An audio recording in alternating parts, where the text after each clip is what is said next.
Veep wrapped up its final season with 9 Emmy nominations, including Best Comedy Series. I'm Zach Laws of Gold Derby, and with me now is Mr. Peter MacNicol. He's one of those 9 Emmy nominations for Best Guest Comedy Actor. And Peter, you've been with the Veep family since season 5. You've been one of everyone's favorite characters on this show as the foul-mouthed Jeff Kane. Talk a little bit about returning for this final season. I mean, were you sad to see this show go, to have to say goodbye to this character? Well, yeah, I was. And I was doing a play, which made it a little awkward. I was doing a play rehearsing down in San Diego. So it was awkward to get back up here. But I made every attempt because I love the show so much. It's like nothing I've ever been involved with before. The character, God knows, is such a descent into darkness. And I haven't seen his likes before. And so I'm glad I got a chance with this. I mean, it was just a wonderful opportunity. The deepest bench, I think, in comedy history. Wonderful directors and writers. I have to wonder, the first time you ever got a script for this show, for the part of Jeff Kane, what did you think of that character? I mean, because he is sort of outside of your wheelhouse, and I mean, he's such a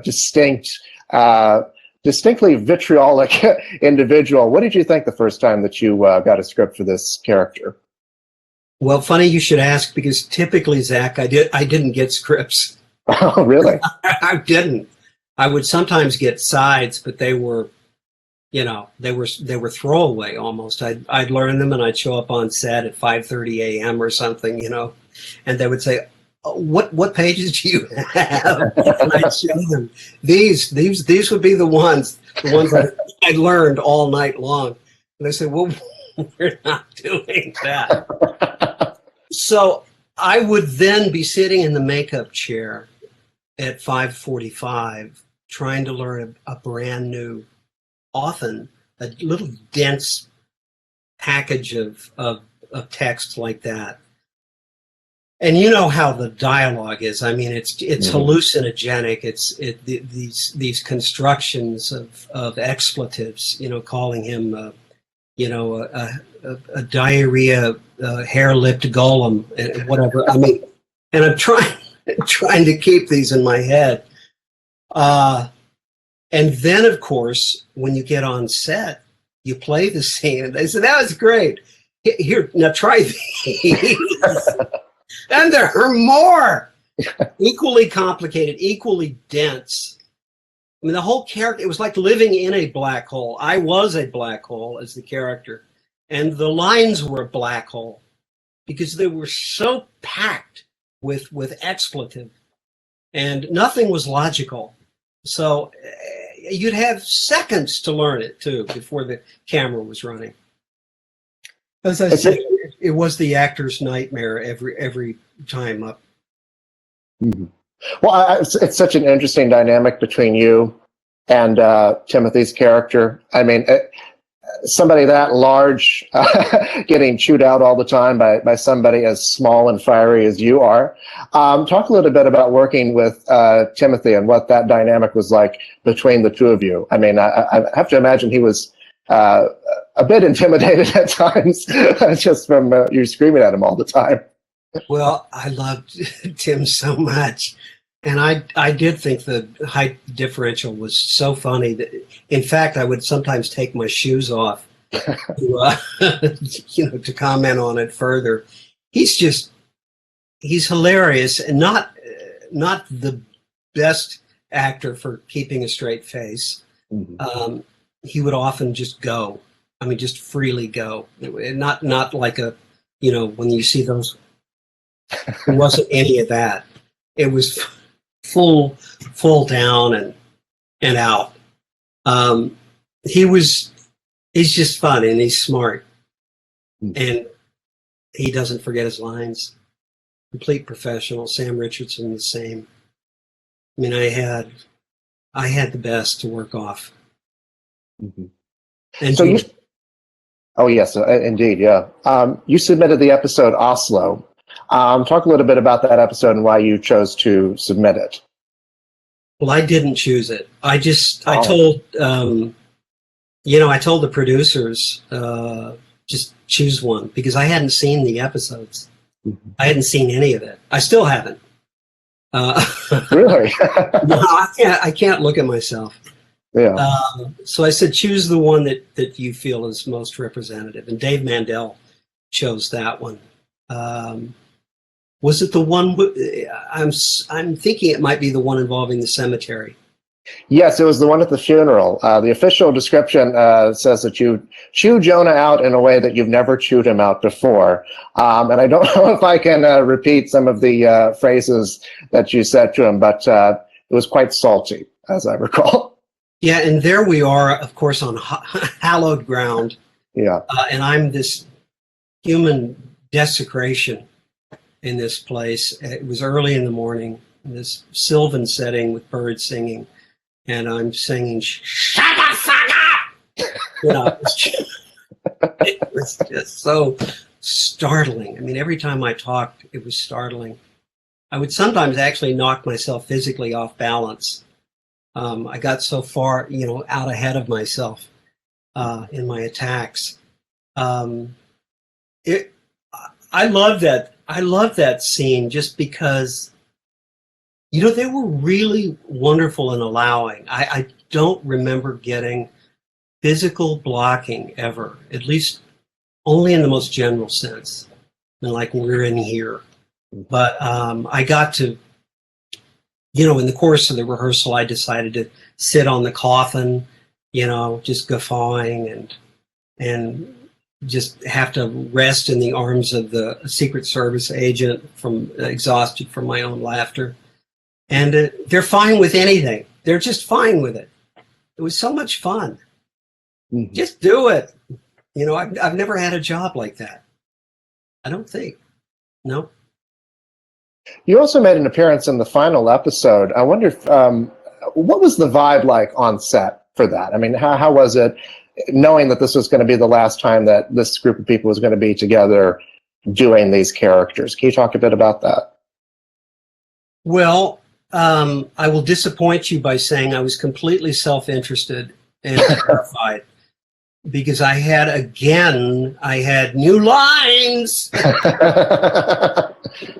And I had not only to hold them in my head, but I had a new challenge that day that I'd never had before.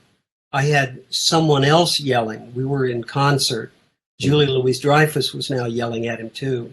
So I had to somehow modulate my voice from being deafening to merely booming. And it was more of a challenge than you might think. It was, at the end, of course, it was sad saying goodbye to everybody. And they were, of course, far more sad than I, because they'd been together for so long. I've seen these closings before and been through that. I think I've been on about six series as a regular. And so I've had these experiences before. But they were all very, very moved, and I understand why. This was a magical show. It was just plain magical. Yeah, I think that fans of the show were all sad to see it go as well. Yeah. And I think that since you were such an integral part of people's love of this series, I wonder if you could talk just a bit about what you hope the legacy of this show will ultimately be. Gosh, what is the legacy? I mean, it was a kind of a post-mortem on our whole political scene. Things were smartly observed and truthfully observed, and barely did we reach satire. Mm-hmm. I mean, it was verisimilitude, a good bit of the time. And we were told that by Washington insiders. They were actually asking us if this or that person was based on this or that character was based on somebody, currently in politics. And we're saying, no, not that we know of. But it certainly rang true for them. No, I hope that in 10 years people will still, relish in the devilish, savory dialogue. I mean, my God, it was brilliantly crafted. Just excellent, excellent writing. And that cast. I mean, I would sit sometimes in rehearsals and look at this actor or that actor, and I think any one of them is worthy of the A story. And any one of them could have a series. Yeah. You mentioned, actually, another question going off of that. I kind of have this dream of a Jonah Ryan, Jeff I don't look like Marco Rubio, but I'm drinking water. If David Mandel said to you, all right, we're going to have a Jeff Kane, Jonah Ryan spinoff series, would you participate in that? I mean, would you? Can you get that done for fans of the show? I would, but can the American people take it? I mean, we're so exhausted. Oh. No, I would certainly do anything like that came about. He was fun. I mean, it calls upon resources you don't even know you have to play somebody so effortlessly vile. Well, maybe it wasn't effortless. I mean, he was loud, and I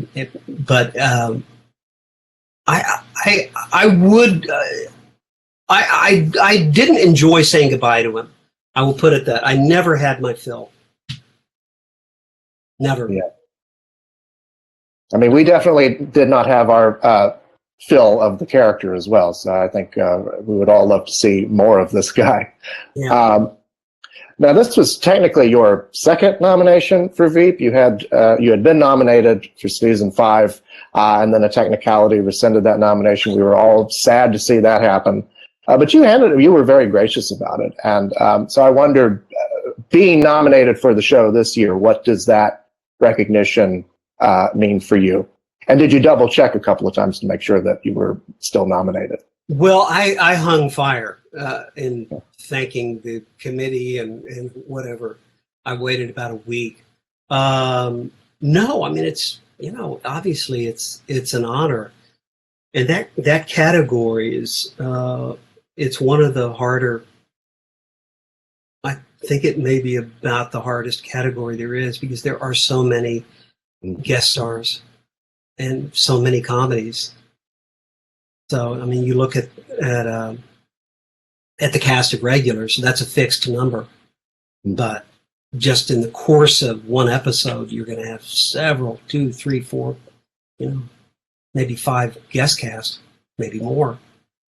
So it is a high honor. I appreciate it.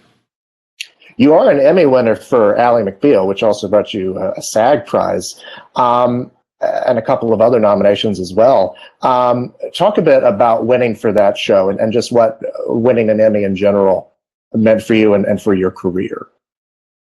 Well, let's see. That came late in the run. And I just assumed it was Robert Downey was going to win it. And I was sitting next to him. I actually handed him a $5 bill and asked him to please mention my name when he accepted. So, and I was so startled that I had this little scrap of, this is my memory, I hope it's not failing on this. I had a little scrap of paper on which to thank people, and I put it in the wrong pocket. So I kind of reached in as I was walking up, and I couldn't find it. So up on stage, I was totally winging it, not ready, really, really not ready. I think I was deeply startled, deeply honored. But at the end of the day, come Monday morning or whatever, Tuesday morning, you're back out there trying to get the next job. Mm-hmm. That's what it comes down to. They don't convert into jobs, in my experience. Mm-hmm. They don't. Before I let you go, I wanted to ask you, you were in one of my all-time favorite movies, Sophie's Choice. I believe that was about your second film role. Yeah. It was also Kevin Kline's first movie. Obviously, Meryl had already won an Oscar previous to that, but she was just beginning to be recognized as probably our greatest living actress. And, a lot of people consider that to be her greatest performance. So I wonder if you could talk a bit about just the experience of making that film so early in your career. I mean, did you know that you were making a modern classic then? Well, the book had, enormous weight behind it. There was the sense of that it was something weighty and important. There was the subject matter, of course. So there was all that behind us. But in terms of of going in with the knowledge that we were making a classic, I don't think that ever crossed our minds. Never crossed my mind. I've never worked that way before. We were inside a huge set at Camera Mart on the west side, mid 50s, was it, in New York City, and there was a complete realistic set. It's like a Joel Meisner thing, and I remember Alan Pakula, the director, asked us to spend as much time on the set as we wanted, as we could, just to kind of live inside it and have it live inside us. And Kevin and I actually spent the night there one night and played Mahler and whoever else all night long and talked. I think we talked to Dawn. That was a wonderful thing. I remember Alan also encouraged me to keep a diary as the character, not as the actor, which I still have and still value. It was a deeply moving experience, really. And there was a true pain when we wrapped on that. I got drunk. We shot there's a drinking scene which happens, and that was actually the very last shot that we set up for at least the American portion of the movie. Then they went to Zagreb. But when you see us drinking in that scene, it's real stuff. And I was plowed. I had to be carried out to the car by Teamsters. It was just a glorious experience, glorious. Nestor Almendros, who shot that film, he and I became good friends during it. And I remember we'd go to the Thalia movie theater and see, a John Brahm film festival. So I spent a lot of time with Nestor. And I hate this. I always have to stop myself before I say these kinds of things. But I guess, it was my happiest film experience by far. Not to hurt anyone else's feelings. Yeah. Well, it's certainly one of my favorite movies and one of many other people's favorite movies. So I think you'll long be remembered for that one as well as for your many wonderful roles in things like Veep. Peter MacNicol, thank you so much for your time. Congratulations on your nomination. Thank you very much. Pleasure talking to you. Pleasure talking to you as well, sir. Bye. And thanks to all you at home for watching. Make sure you hit the like and subscribe buttons below, and make sure you visit us at goldderby.com for all the latest Emmy news.